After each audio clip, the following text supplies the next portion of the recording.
Nationalism. J.G. Herder and Fichte are two German nationalists. Herder comes up with the idea of the Volksgeist. Volk means people, Geist means spirit.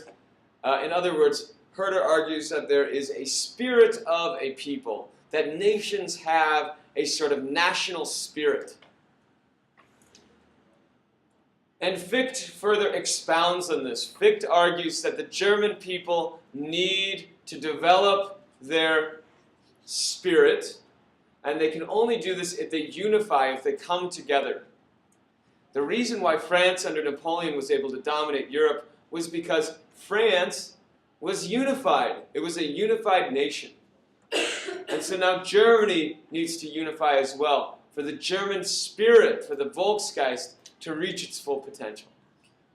Why did Herder praise the Volksgeist? Why well, Herder is a sociologist. Well, before that, Herder is sort of a cultural observer who comes up with this idea that instead of looking necessarily at individuals and how they're acting, which is a very Enlightenment concept, we're now looking at cultures. And Herder surmises that cultures have unique characters, these Volksgeists, right? And so that's sort of where the idea comes from. It's based on his observations of what is France, right? Well, why would we want that Volksgeist to reach its full potential? What does that do for anybody? Well, that means, in the case of France, it meant domination of Europe and the spread of French ideas, right? And so if the Germans are able to become as strong as they should be and as dominant and to spread their ideas, or at least to protect themselves from other countries, they need to develop their national spirit as well. So one example of this developing of national spirit is sort of the Brothers Grimm going around and collecting all these fairy tales, because these fairy tales from these peasants are a way to understand the spirit of the people, this Volksgeist. The Burschenschaften are these student groups in universities, and they're nationalist and liberal student groups. They're calling for liberal reforms, more rights for people, and of course they're calling for national unity. The Burschenschaften are shut down by the Carlsbad Decrees, authored by Metternich. Metternich issues these Carlsbad Decrees. He gets the other German states to sign on to them, and they outlaw these nationalist student groups. They outlaw the Burschenschaften. So the Carlsbad Decrees are a useful term to bring up when talking about conservatism in action. How conservatives are actually trying to resist nationalism. Now we can divide nationalism into two sort of different trends. Political nationalism is the movement to create a new political entity around a nation. So it's this idea that Germans should have a German state, or Italians should have an Italian state.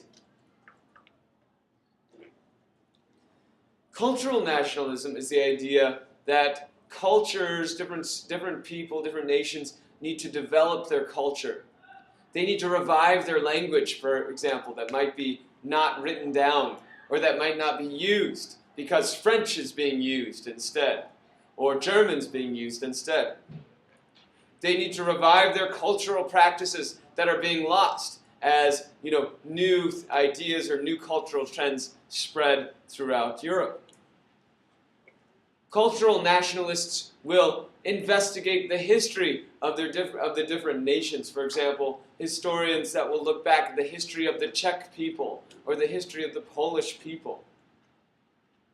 So cultural nationalism will not be there. They won't be saying we need our own state, our own independent state, but they'll be trying to revive their use of the use of languages and practices and other cultural rituals. Is that the same thing as the spirit? It's it's part of reviving the spirit, is through developing and emphasizing these traditional cultural aspects.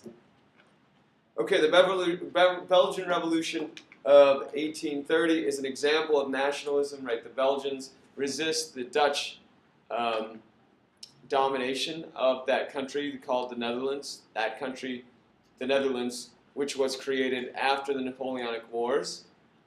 And so Belgium, which had been the Austrian Netherlands before the Napoleonic Wars, gets its independence from the Netherlands. Another national revolution is on the back. The Polish Revolution in 1830. Remember, Poland is controlled by the Russian Tsar, Nicholas I. There's a revolution against him. Whereas the Belgians succeed in their independence movement, the Polish Revolution is brutally suppressed by Nicholas I, and Poland will disappear and will be annexed directly into Russia. Another example of nationalism is the Greek independence movement, which gets independence for Greece in the 1830s from the Ottomans.